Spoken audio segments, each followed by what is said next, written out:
La louange est à Allah. Nous le louons. Nous recherchons son aide et son pardon. Nous demandons sa bonne guidée. Nous demandons à ce qu'Allah nous préserve du mal de nos âmes et de nos mauvaises actions.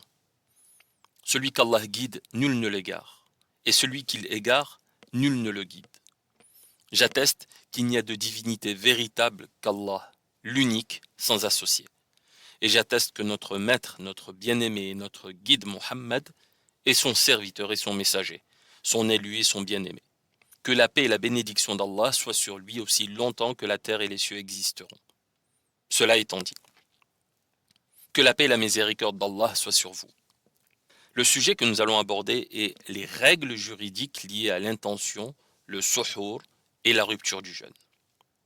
Allah, par sa miséricorde et sa clémence, accorde à ses serviteurs d'immenses bienfaits et d'innombrables faveurs, et il a choisi pour eux des périodes propices à l'adoration et à la dévotion, des périodes durant lesquelles les péchés sont pardonnés et les bonnes actions multipliées, des périodes où l'adoration prévaut sur le péché. Aujourd'hui encore, Allah nous a permis de vivre l'une de ces périodes sacrées, l'une des meilleures périodes dont Allah nous a gratifiés, à savoir le mois béni de Ramadan. Un mois durant lequel Allah a révélé le Coran en tant que guide pour les hommes et preuve destinée à leur indiquer la bonne voie. Un mois au cours duquel l'univers s'illumine et les cœurs s'épanouissent, un mois durant lequel les diables sont enchaînés et humiliés.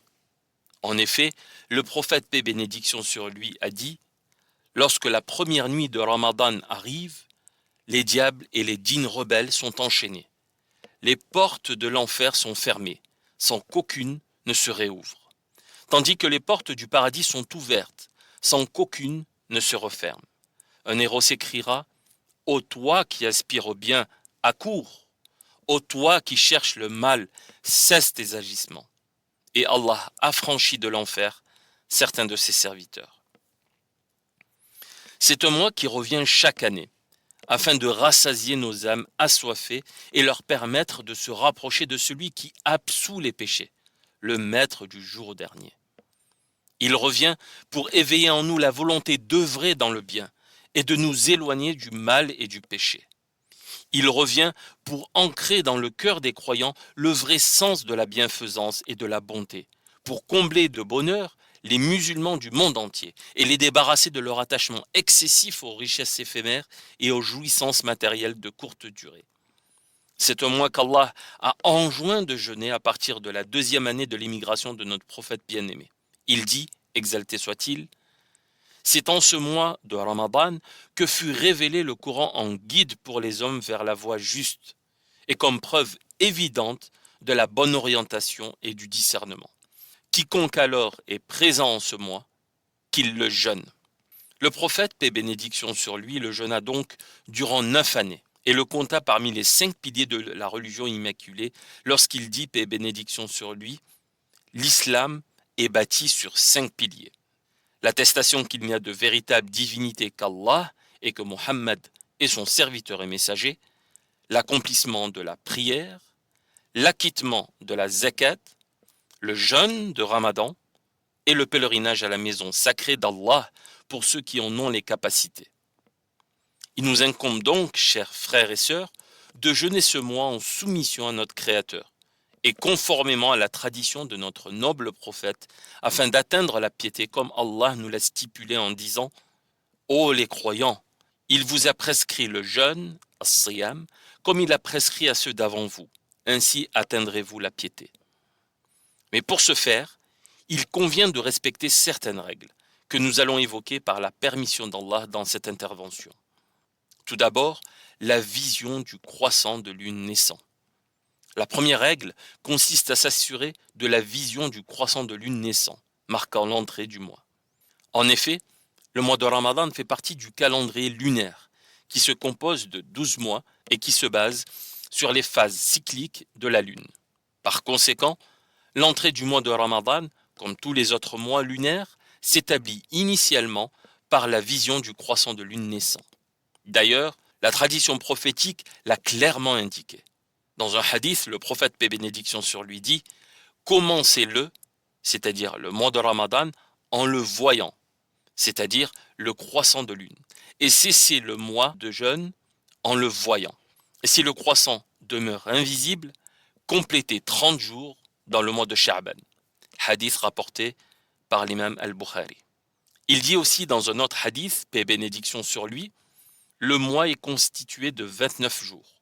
Ne jeûnez qu'à sa vue, c'est-à-dire le croissant de lune, et si le ciel est couvert, complétez les 30 jours.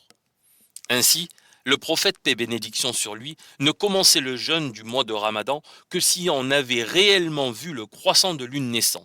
Et cette vision avait lieu le soir du 29e jour du mois de Sha'ban, c'est-à-dire après le coucher du soleil. Et c'est ce jour que nous appelons Yawm ash-Shak, le jour du doute.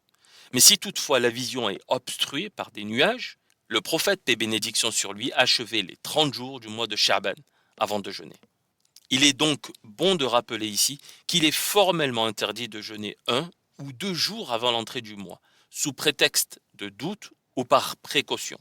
Le prophète, paix et bénédiction sur lui, dit à ce sujet, « Ne jeûnez pas un jour ou 2 avant le Ramadan, sauf s'il s'agit d'un homme qui a l'habitude de jeûner. » Hadith rapporté par l'imam al-Bukhari. Une fois assuré de l'entrée du mois de Ramadan, il incombe aux musulmans pubères, sains d'esprit, résidents et non malades de jeûner ce mois. Règle liée à l'intention de jeûner. En islam, l'intention joue un rôle capital, car c'est elle qui détermine la visée et l'objectif de l'homme. C'est pourquoi le prophète, paix et bénédiction sur lui, dit « Les actions ne valent que par les intentions, et chacun n'a pour lui que ce qu'il a eu réellement l'intention de faire. » Cette intention réside dans le fort intérieur de l'homme. Alors, il n'est pas exigé de la prononcer. Comme nous le savons, le jeûne est une adoration parmi les plus nobles. Et comme pour toute autre adoration, celle-ci n'est valable que si elle est accompagnée de son intention. Allah dit, il ne leur a été commandé cependant que d'adorer Allah, lui vouant un culte exclusif. Il dit aussi, adore donc Allah en lui vouant un culte exclusif. C'est à Allah qu'appartient la religion pure. Le prophète, paix et bénédiction sur lui, a dit « Les actions ne valent que par leur intention, et chacun sera rétribué selon son intention. » Il est certes demandé aux musulmans de vouer son adoration avec sincérité à Allah seul, et celle-ci dépend de l'intention. Et il n'y a donc pas d'adoration valable sans intention. Concernant le jeûne en particulier, Allah dit dans une tradition divine, dans un hadith qudsi, « Le jeûneur délaisse pour moi sa passion et sa nourriture. » Pour moi, c'est-à-dire avec l'intention de se rapprocher de moi, c'est-à-dire d'Allah. Le jeûne n'est donc pas pris en considération si l'intention n'est pas intériorisée. Le jeûne, ou plutôt l'abstinence de quelqu'un qui se prive de boire ou manger dans le cadre d'un régime ou d'une grève de la faim, quand bien même son abstinence s'étalerait sur toute la journée, faute d'intention, elle ne sera pas considérée par la charia comme étant un jeûne au sens cultuel du terme. Ainsi, l'intention nous permet de faire la distinction entre les actes d'adoration et les autres actes. Et elle permet aussi aux adorations de se distinguer les unes des autres. Rappelons aussi que le jeûne, au niveau de la formulation de l'intention, est de 2 sortes. Le jeûne obligatoire et le jeûne surérogatoire. En ce qui concerne le jeûne obligatoire, il n'est valable que si l'intention est formulée intérieurement, c'est-à-dire dans le cœur, avant l'aube. Car quiconque n'intériorise pas l'intention de jeûner avant l'aube n'a pas de jeûne, comme l'a mentionné le prophète, paix et bénédiction sur lui. Une question se pose. Est-ce qu'il faut intérioriser l'intention pour chaque nuit de Ramadan, ou si celle de la première nuit précédant le premier jour de jeûne suffit? L'avis le plus probant concernant cette question est que l'intention formulée la veille du premier jour de jeûne suffira pour le reste du mois. De plus, le fait de se lever ou d'en avoir l'intention chaque nuit avant de prendre son petit repas avant l'aube, as-suhour, est en soi une confirmation de l'intention de jeûner. Mais si toutefois une personne était amenée à rompre son jeûne pour maladie ou voyage, il lui sera demandé de renouveler son intention la veille de la reprise de son jeûne. Cela vaut aussi pour la femme qui a dû interrompre son jeûne en raison de son indisposition. Pour ce qui est du jeûne surérogatoire, celui-ci peut être valable même si l'intention de jeûner ne survient que dans la journée. Pour ce qui est du jeûne surérogatoire, celui-ci peut être valable même si l'intention de jeûner ne survient que durant la journée, à condition de ne pas avoir commis un acte qui rompe cet état d'abstinence avant d'en avoir eu l'intention. En atteste le fait que le messager est arrivé un jour chez son épouse Aïcha au milieu de la journée et lui dit « Avez-vous de quoi manger ?» Elle répondit « Non ». Il rétorqua « Alors je continue de jeûner ». Règle relative au suhour. Maintenant que nous avons évoqué les actes qu'il convient de respecter avant de commencer le jeûne, reste à savoir le suhour ainsi que la rupture du jeûne. Le terme suhour désigne le repas que le jeûneur prend à l'aube pour se donner la force nécessaire à l'observance du jeûne et se le faciliter. Le prophète, paix et bénédiction sur lui, a dit au sujet du suhour, prenez le suhour, car dans ce repas, il y a une bénédiction. Hadith rapporté par l'imam Muslim. Il dit aussi, la différence entre notre jeûne et celui des gens du livre est le repas du suhour, rapporté par Muslim. On remarque à travers ces deux hadiths l'importance de prendre le suhour avant de débuter la journée, car il représente une bénédiction qu'Allah accorde à son serviteur, par laquelle il surmontera les difficultés auxquelles il fait face durant la journée. Dans son commentaire du Sahih al-Bukhari, l'imam Ibn Hajar, qu'Allah lui fasse miséricorde, a mentionné différentes raisons expliquant les bénédictions du suhour. Premièrement, en l'observant, on met en pratique une sunnah. Deuxièmement, par le suhour, on se différencie des coutumes des gens du livre, ce qui nous a toujours été recommandé. Troisièmement, il procure de la force pour les adorations. Quatrièmement, il suscite également une plus grande sincérité dans celle-ci. Cinquièmement, il facilite l'élimination de la mauvaise humeur occasionnée par la faim. Sixièmement, le suhour se prend au moment où les doigts, les invocations sont acceptées. Enfin, en ces instants, on a l'occasion de pouvoir se rappeler d'Allah en faisant le dhikr et en tendant ses mains vers lui en supplication. Règle relative à l'iftar. L'iftar correspond au temps à partir duquel il est permis de manger et boire lorsqu'on jeûne. Une question se pose.